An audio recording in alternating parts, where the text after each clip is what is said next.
Welcome to part 2 of the World Poetry Day party.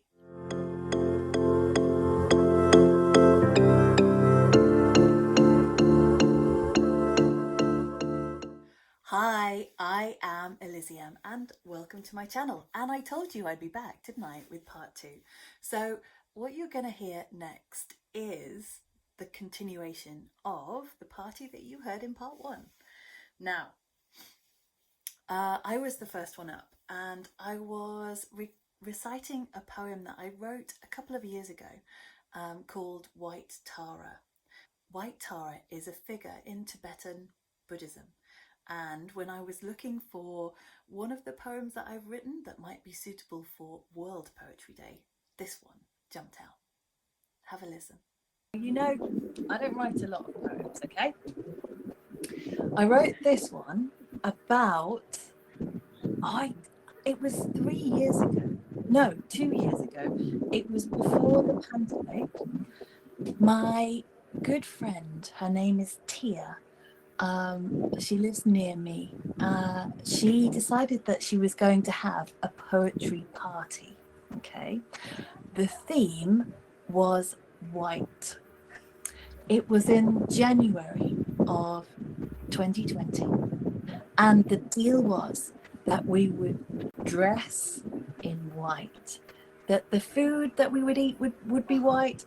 The poems would all have something to do with whiteness. It was in the snow, so it was a really fitting theme for a poetry afternoon event. Okay, so I wrote a poem inspired by White Tara.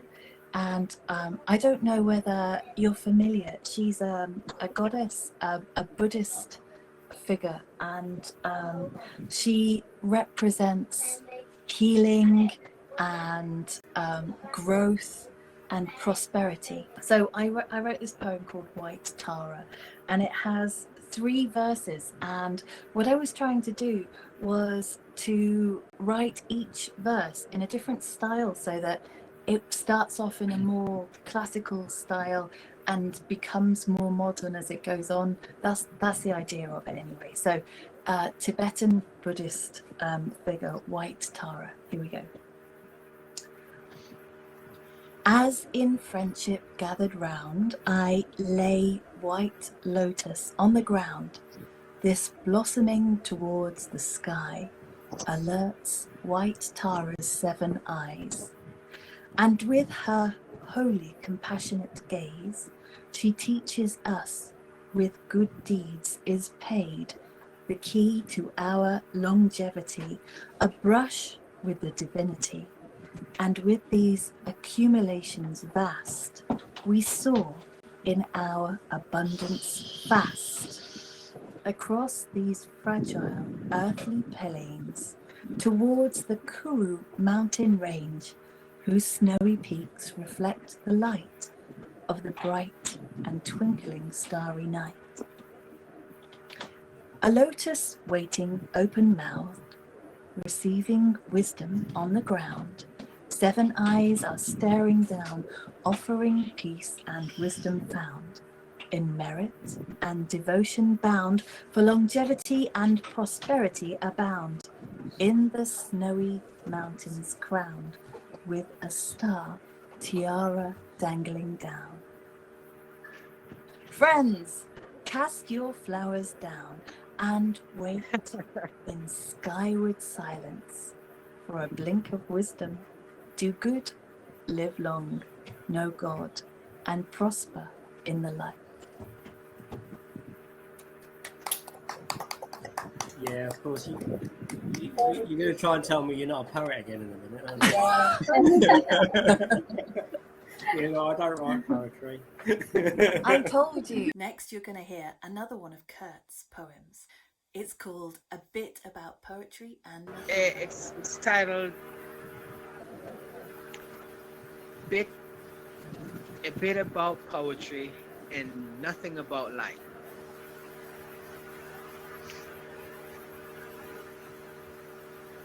So,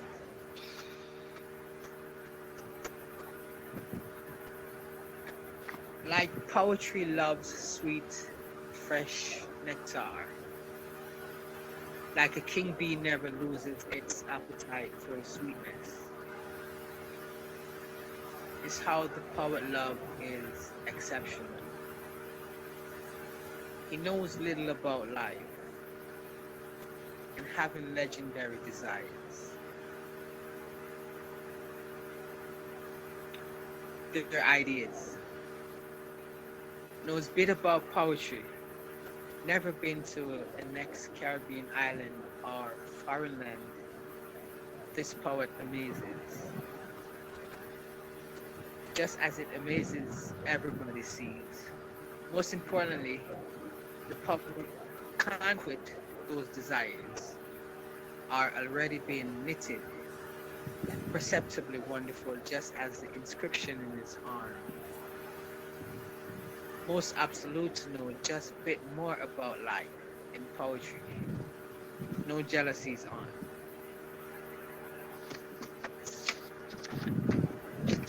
And the last line, everybody knows it's no sin to know more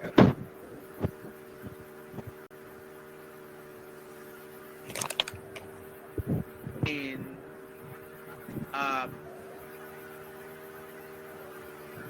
thinking about doing poetry and just hearing that poetry is a great goal in this world, and life on a whole.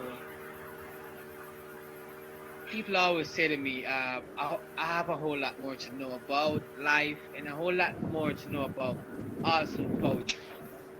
So I kind of about poetry and just a bit about life, but still I have these desires, like legendary desires.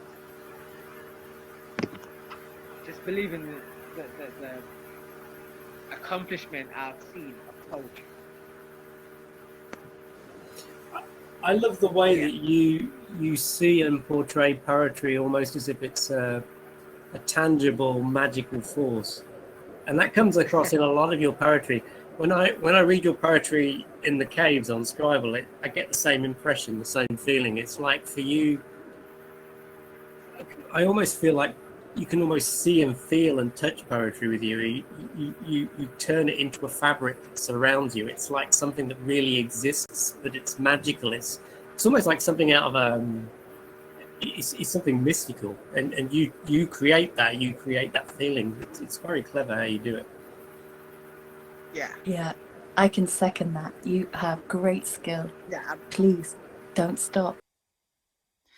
Now, I've left this bit in because actually, one of the most exciting parts of doing an event like this is the chat that happens between the poems. This one here is me talking about the themes of the night and how we kind of arrived at some fairly beautiful ideas about what poetry is and what the purpose of it is. So here you go. I think that's a real theme of tonight, and I'm really pleased that it's come out. This idea of poetry being able to have some kind of magical quality, to be able to heal and uplift and express people's determination and the human spirit. And like you were saying about speaking your truth, speaking from your heart, poetry uniting people and bringing us together, being able to right some of the wrongs in the world. What an amazing sentiment to come out of a World Poetry Day event.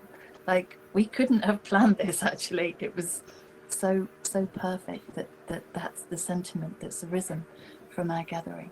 I'm really grateful that it has. Now, this wasn't the end, okay? We finished the night with one of Andrew's older poems, one of the first poems that he wrote, and it is designed to be read by two people. And so he asked me to do it in different accents. Well, I'm not sure that I did those accents or his work justice, but I left this in because it was quite funny. So here you go. Enjoy. It's called The Grass is Greener. It's by Andrew Barber.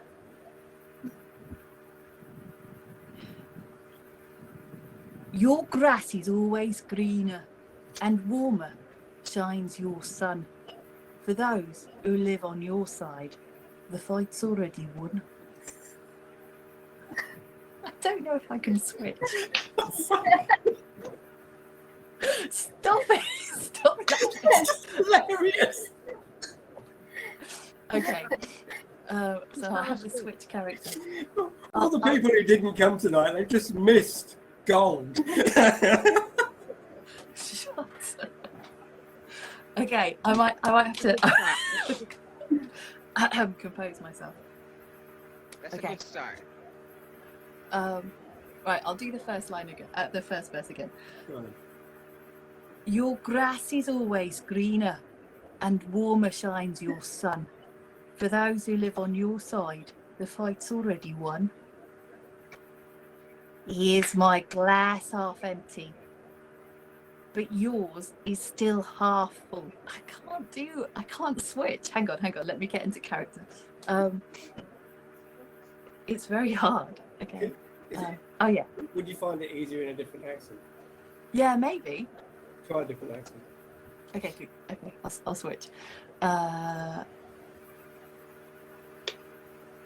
Here's my glass half empty, but yours is still half full. I am wrapped in nylon, while you're in cotton wool.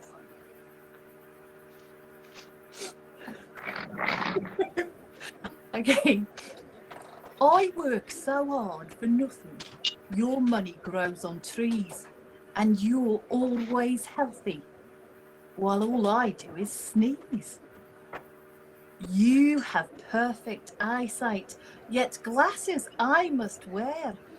Through a tinted lenses, you're so lucky, I would swear.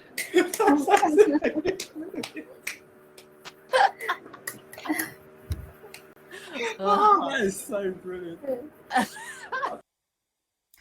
And that concludes the second part of the World Poetry Day party. So I hope that you enjoyed that as much as we enjoyed being there. It really was a really lovely event.